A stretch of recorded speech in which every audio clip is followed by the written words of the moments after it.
Hi, it's Mia, and I'm miserable. I'm sneezing. Crazy. Met with my dad. He called because I emailed him because my computer's broke, but it started doing a rescue data. It said something like, online it said something like rescue data. If you do rescue data and then you push next to format your computer, it's going to erase everything. I don't even have a backup disk. So, this is ridiculous. I am really scared. I'm a student. I'm a single parent. My computer is broke. And it's only 6 weeks old. My old computer hasn't worked. My old computer hasn't worked in a really long time. They're both PCs. I'm having a difficult time with my kids. One is leaving. And I need to stop yelling because she's going to be awake all night. In fact, I should probably just be like, okay, shut up and go to bed. I gotta balance my books real fast. That's what I'm doing, so I'm not paying attention. I gotta fix the headlights on the car. I got a headlight out and another light out. And it's like, oh my gosh, are you kidding me? Are you kidding me? But this is life. And some people, I just want to say this to you people in the YouTube world. If I'm my hair sticking out, I don't even want to post this video. I just want to say that I'm hanging in there. I'm so tired that I'm not crying about it. And I've definitely prayed about it, like, oh my gosh, God, can you please fix my computer and help me with my kids? But a lot of people at my school, or people not even at the school, people that don't go to my naturopathic school don't understand how someone could be a doctor and just put the open sign. I always say this, I'm going to put the open sign on my shop, or I'm going to take my bag, go from my small office and travel to somewhere else, like a place where I can do home visits or whatever, whatever it is, open sign or home visits, or do conferences or talks or something like that. Or even like some of the doctors now come into the school to teach or do clinic shifts, as well as having their own shift right down the street. I just want to say that there's a lot of people outside the school that say, I don't understand. I'm going to be an entrepreneur. I'm going to make my own hours. And if I want to go on vacation, I'm going to go on vacation. It's like, no, you're not. You're going to be working in a clinic somewhere, and you're going to have a boss telling you what to do and when to do it. And I'm like, when I was in first year, I'm like, wait, that's not what they're telling us to do. They're like, you have to be a good businessman or businesswoman, or you're not going to be able to survive, no matter how good of a doctor you are, no matter how skilled you are, no matter if you got honors and everything. So, right now, I am at a point where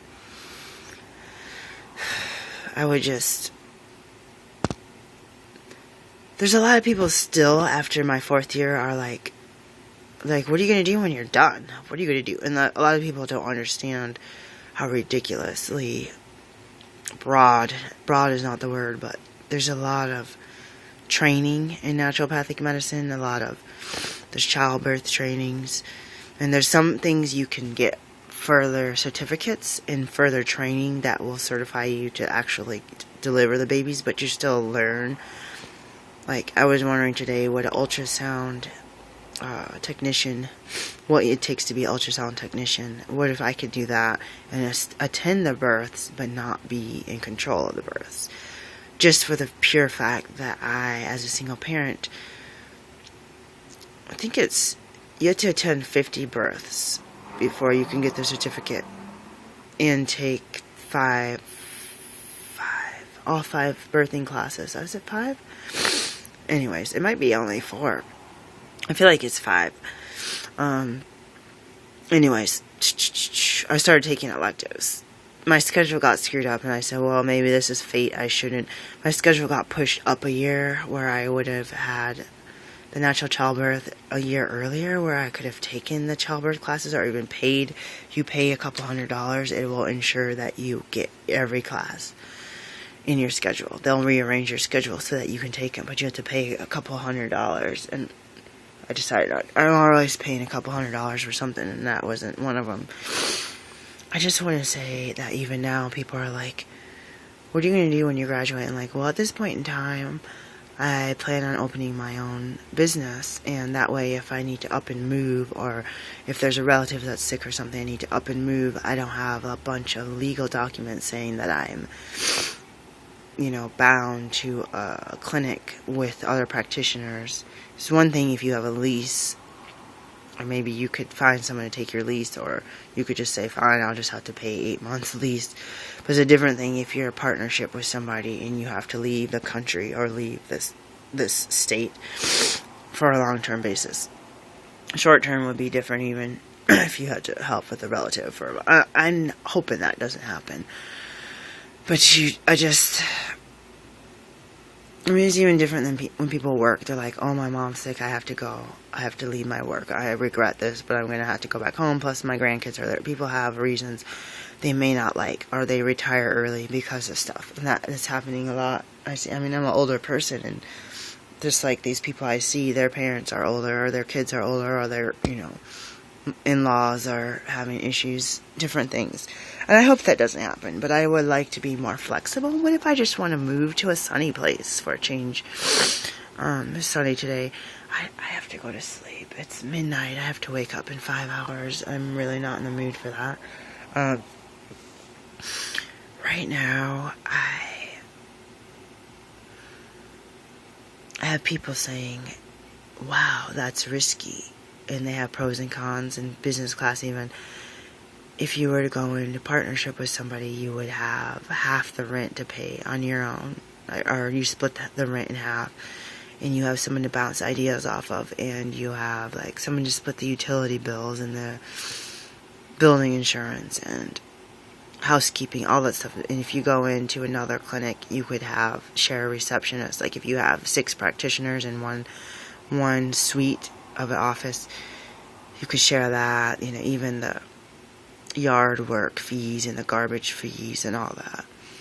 So I have people telling me, like, I would say, oh, I'm going to go into practice on my own. I'm going to put open sign on my shop, and it's going to be going by my rules. I'm going to be open, and I'm going to be flexible. If I want to do Monday or Tuesday through Saturday and Thursday nights, I can do that.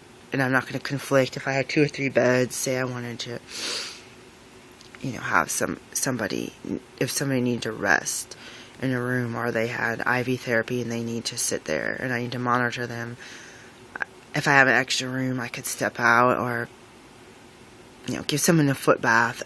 And you can't leave the patient alone, but you can hire a assistant, like a medical assistant, I guess. People are talking about this, having medical assistants where you could have that person trained and legally able to just observe to make sure someone's not having anaphylaxis, or make sure if they're having their feet soaked that they can get help out of the foot bath if they have to use the bathroom or something. You don't want to leave the patients alone. So I know in acupuncture they would say you could work on multiple patients, but I prefer not to. Gosh, one day I had acupuncture. I had to use the toilet so bad. Oh my gosh, I thought I was going to die. There's not like a little thing. I was just like, dear God, I'm going to pee my pants. And you can't like if you're getting like hydrotherapy and they leave the sheet on you and leave the room, which you're not supposed to do, you could get up and throw your clothes on and use the bathroom. But acupuncture is like, it hurts me. Maybe it doesn't hurt other people. Having the needles in your body, it hurts me to even move with them in there. And I mean, you can't even like really move to. It's like there's building on fire or something. Like, what do you do? Get your patient needles out and let them run with you. I just really need to go to sleep, but I wanted to say that there's some choices. I don't even know the point of why I was saying this. There's some choices, and I have about a year to make the choices, but I was thinking, oh my gosh, what if I have computer issues? And if when I open clinic, or what if termites eat my building? There's a lot to think about, and my dad's like, this stuff happens all the time, this stuff happens. I know. But I'm like more scared thinking, like if I had a friend or a partner at home and I could be like, oh my gosh, this on computers like this, can I like use your computer? I mean, I have kids and stuff, but it's like, I have to be strong as a parent, but it's like, I don't know, I'm almost having situations like this, or like something needs to be changed on the car, or there's some more bills coming in. I'm like, wouldn't it be nice to be in a medical practice with more than one? Just to be like, so I could bounce ideas. It's not even ideas. I feel like the regular stuff you have to do, even the board exams and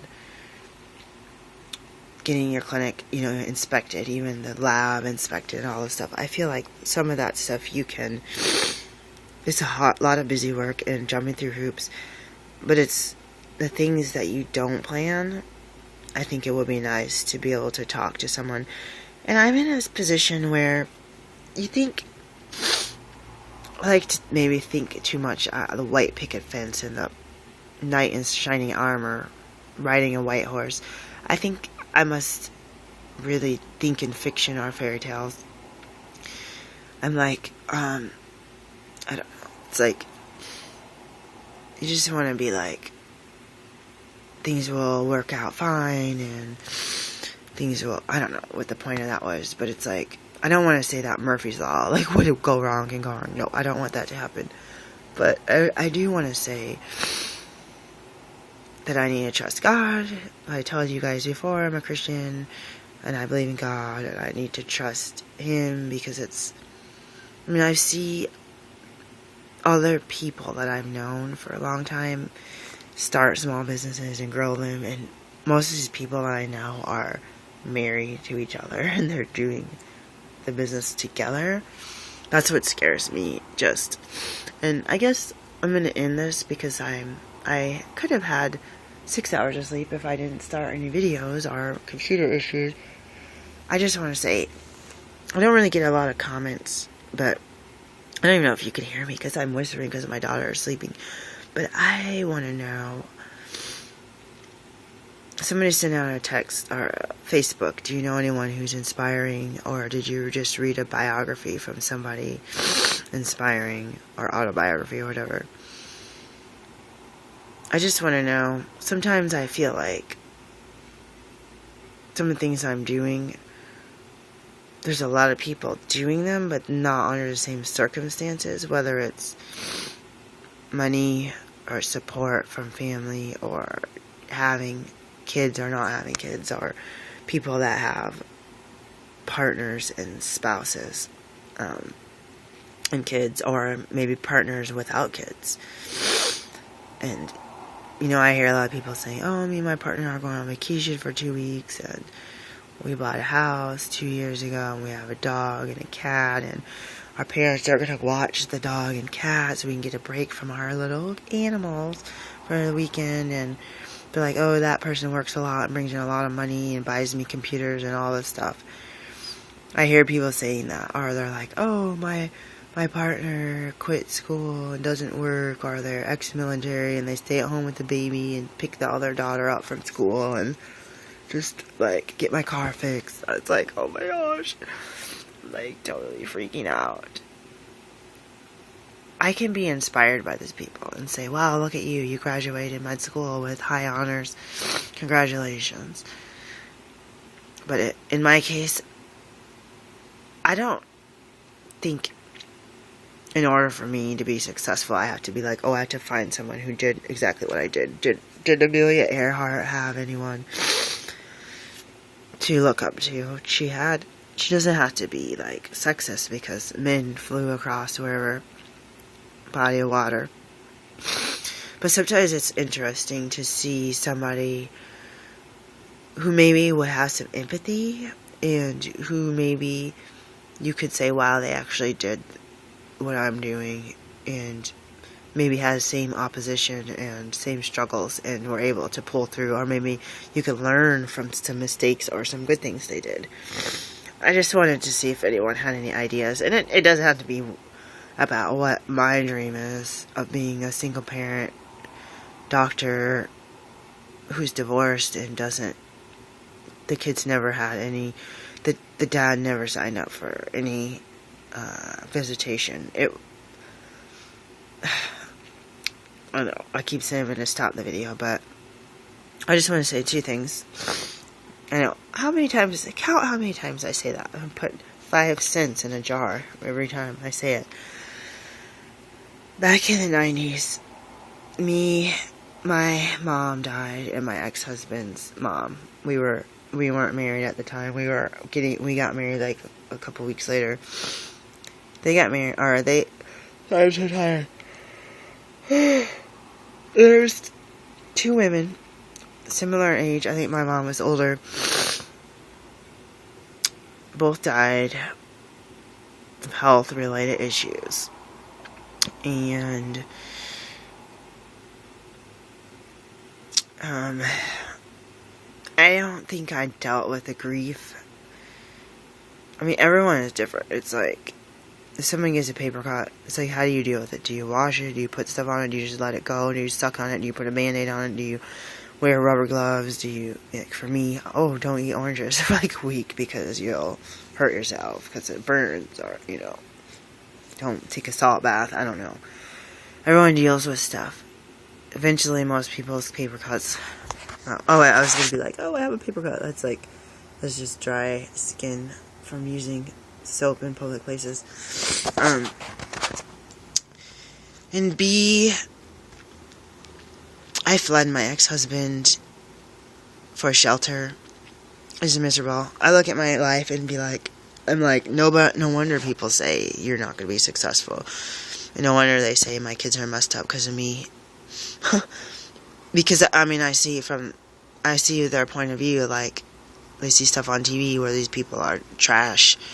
These people never make anything. I'm saying these people as a fictional way of people prejudicing a certain, like, it doesn't even matter color, just economic, or, this poor lady was abused and went to a shelter. Like, how many ladies that are upper middle class, you see it on the news later, the wife turned up missing. Upper middle class house. And like the one close by where the boys who were burned up in the house. It was really horrible. But they're not saying, look at that poor lady living in poverty in a shelter. It's because she wasn't able to leave. And I read a little bit about her. I think they were the same faith. And that's hard when you're single, like with me, and I look for someone in the same faith. It's hard when you find someone that's a monster. And it doesn't even matter if it's the same faith. It's you fall in love with somebody, and then after you're married and live together, you find out that they're a monster. That happened to me. And there was a little bit of red flags, but at that point, you're like, well, I'm getting older. Nobody else really cares. I just met her. It's like now or never kind of thing.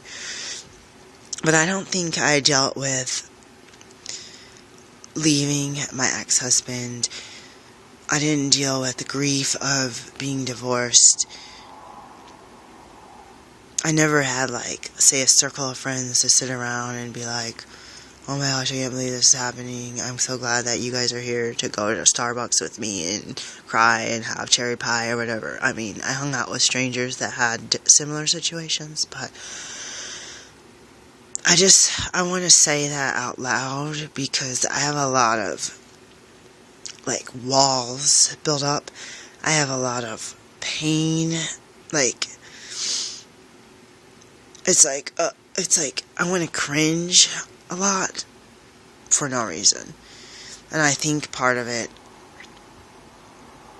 is because of not dealing with, like, each time with the parents, and tying in my ex-husband to the death of the 2 grandmas of my kids, whether I'm related to her in by law, but my kids are physical blood relatives.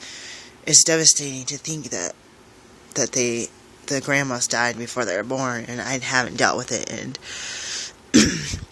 and the kids are just, it's like a big hole in their life, not having any grandmas, and they don't see their grandpas. They saw my dad a few times, but just very rarely. So right now, I just want to say, I'm just gonna tell you this. I have a lot of people in my life that are like, what's wrong with you? Why are you dealing with this? And I've seen them have parents die recently, and I've seen them grieve. I've seen them cry. I've seen them have people come up to them, hug them, give them cards. I've seen them have spouses and kids and family vacations and rental cabins and friends with, kayaks and boats and whatever. I don't know. I don't use this stuff because I don't have access to a lot of time or money to have this, or friends to hang out with to do this stuff. I see them grieve. I see them turn on life again, enjoy life. I see them even having dogs and cats and animals that can help, that literally helps lower your blood pressure and help you from being lonely, because even with couples, you still need to not be lonely together. You still need to, take care of each other and take care of yourself as an individual. But I have a lot of these people that are enjoying their lives. They're doing the things I want to do, but I'm not saying anything to them like, oh, blah, blah, blah. But they're always often saying stuff to me about how miserable I am and how I don't do things the way they do, the right way, and how I'm ruining my life. And it's like, they don't give you time to realize, they don't give you the benefit of doubt that you're in a different position. That there wasn't anyone there when my mom died to give me cards and say I love you and call me on the phone and ask how I'm doing. That didn't happen. I didn't have brother and sisters weeping together in a circle, hugging. That happened when my grandma died. Me and my cousins, I remember us weeping. But they were like strangers to me. I hardly ever even met them. But I felt the connection. And that's what brought me back to trusting in God, because I felt love that I never felt before after Grandma died.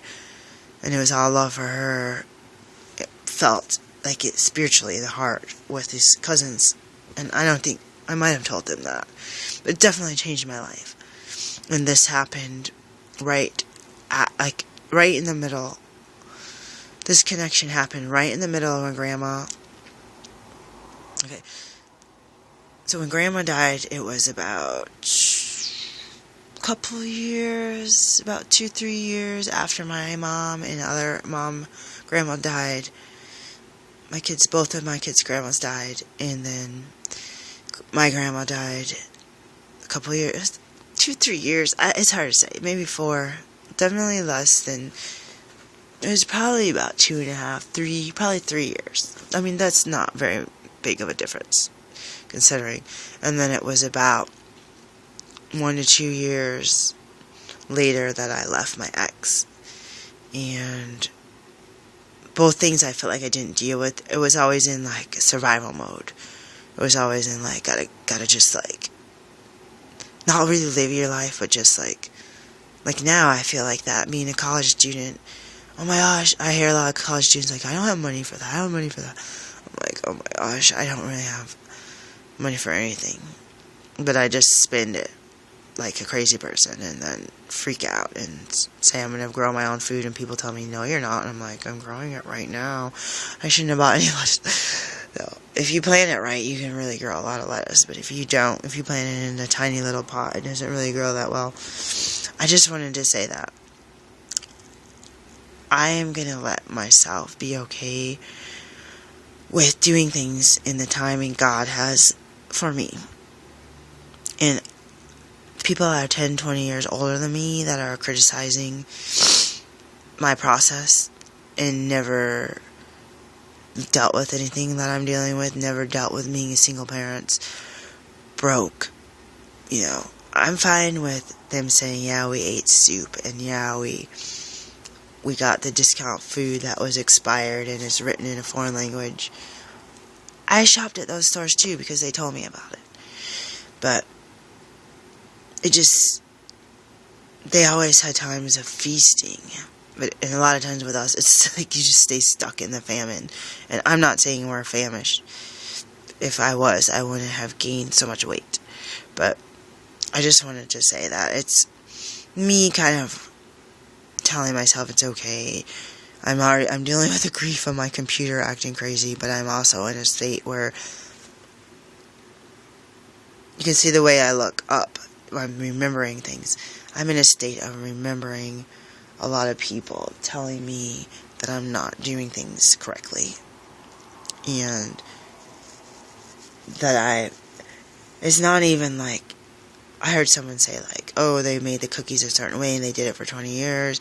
And some lady wrote a book about how to make the cookies, and they're like, if you do it a certain way, you're completely wrong. And the lady was like, oh my gosh, I'm completely wrong. She read the book. And then she had to realize, wait a second, I've done my way 25 years, and my cookies were perfect every time. And they were always eaten, they were never wasted, they were never thrown away because they were burnt. And she goes, I understand this lady says it's my way or it doesn't work. And she had to realize that was her opinion. She had a strong opinion. That way worked for her. But she's like, my way worked for me just as well. If not better for me. And I need to realize this. So I just want to give myself, okay, and maybe somebody will feel like that. When I talk to friends, the friends I don't have, because I lie and say I don't have friends. When I talk to friends and people that I know, a lot of them do, what's the word? I'm gonna yawn. I have to go to sleep like right now. A lot of people, I say, did people tell you you're wrong because you didn't take your kids to Thanksgiving dinner after someone canceled? And it's like, what are you going to do? Force yourself on their house and break in and have dinner? Make a turkey at the last minute? No, you're going to stay home and chill with your family and enjoy it the best you can and not cry about it. It's like, I have a lot of people telling me how wrong I am. You can tell how tired I am, huh? But, I ask other people. I have a lot of people coming up to the grocery store and telling me how wrong I am. Making comments about how I'm not taking care of my kids and all this stuff. And I tell other people, and they're like, what is it about you that people, strangers are even coming up to you? What?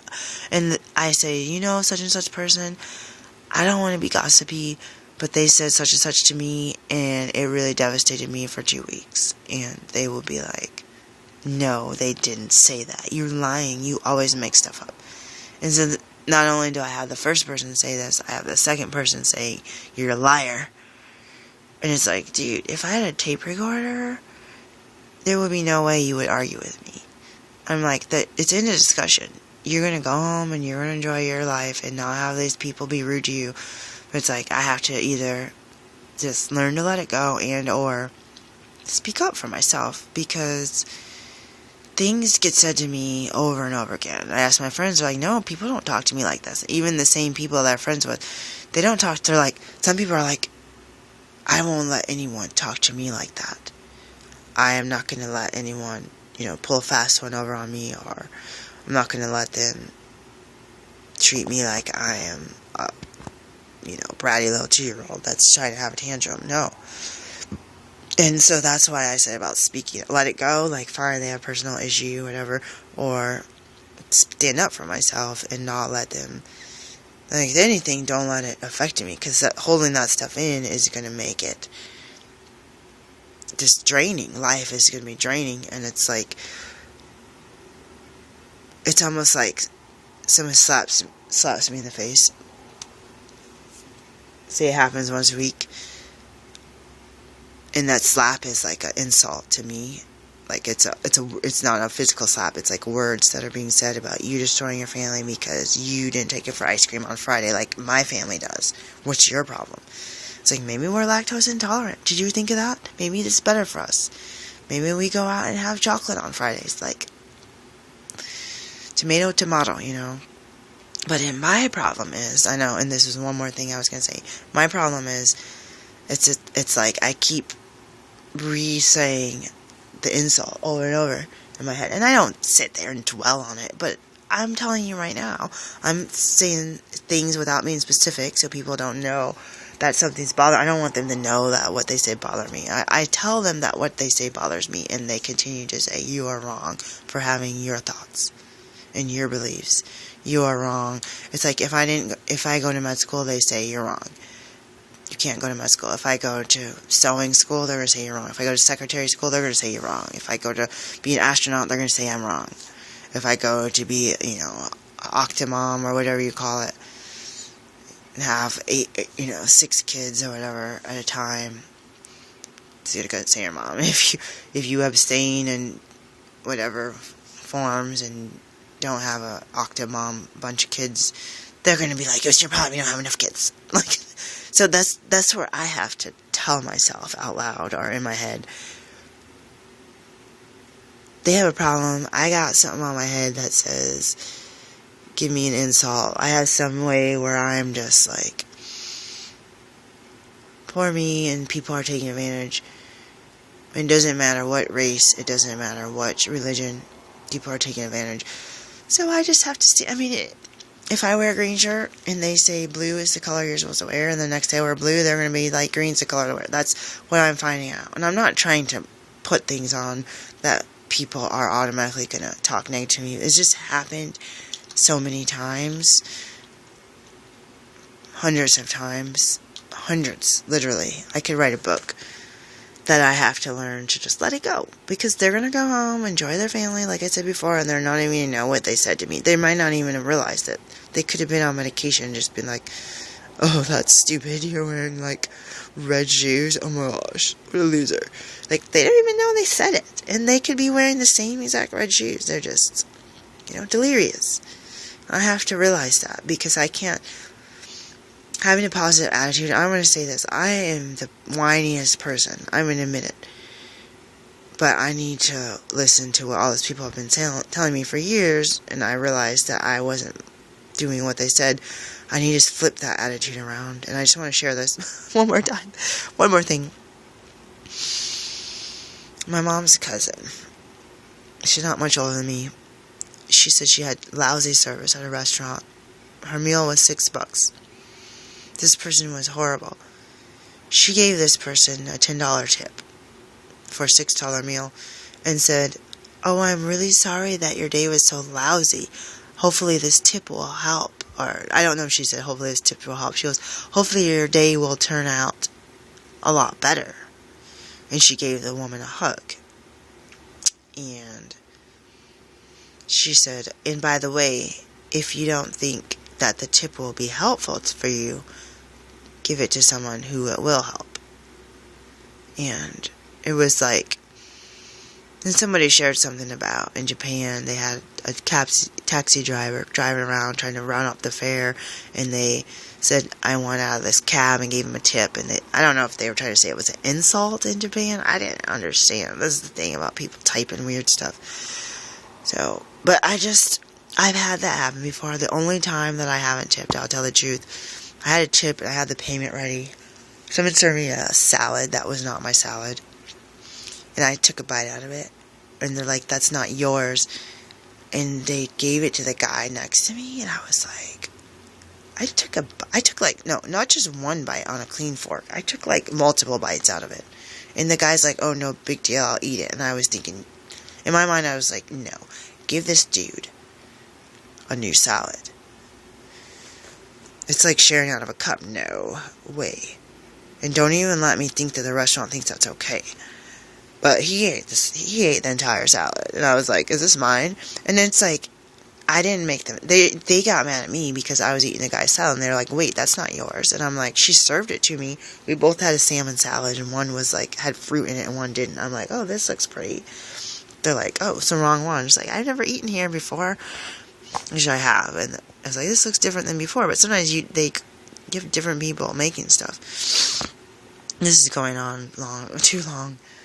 And the other thing was, hold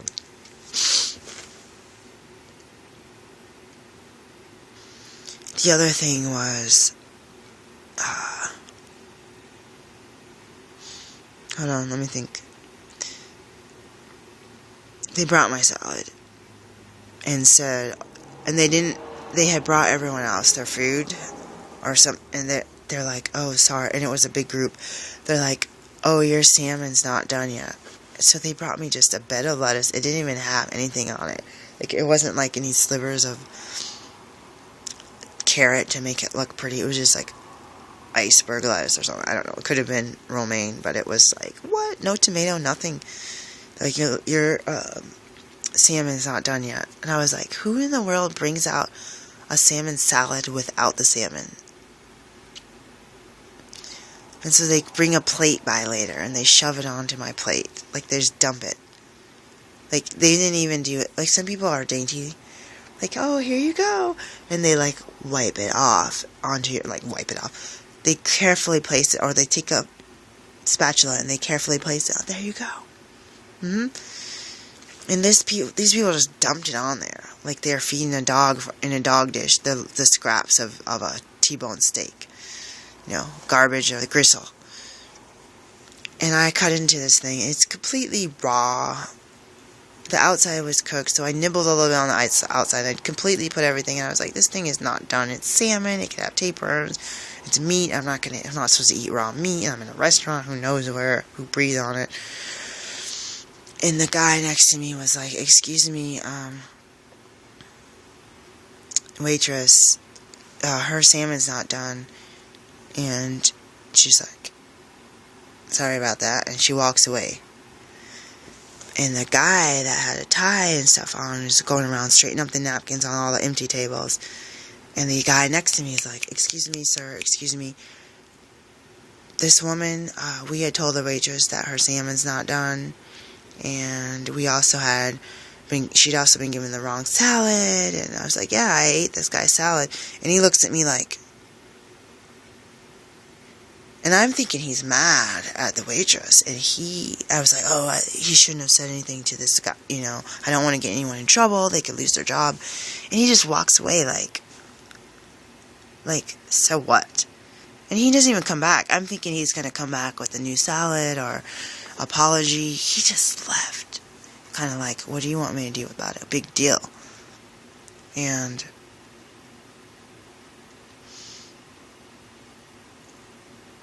I ended up saying I'm going to go to the bathroom.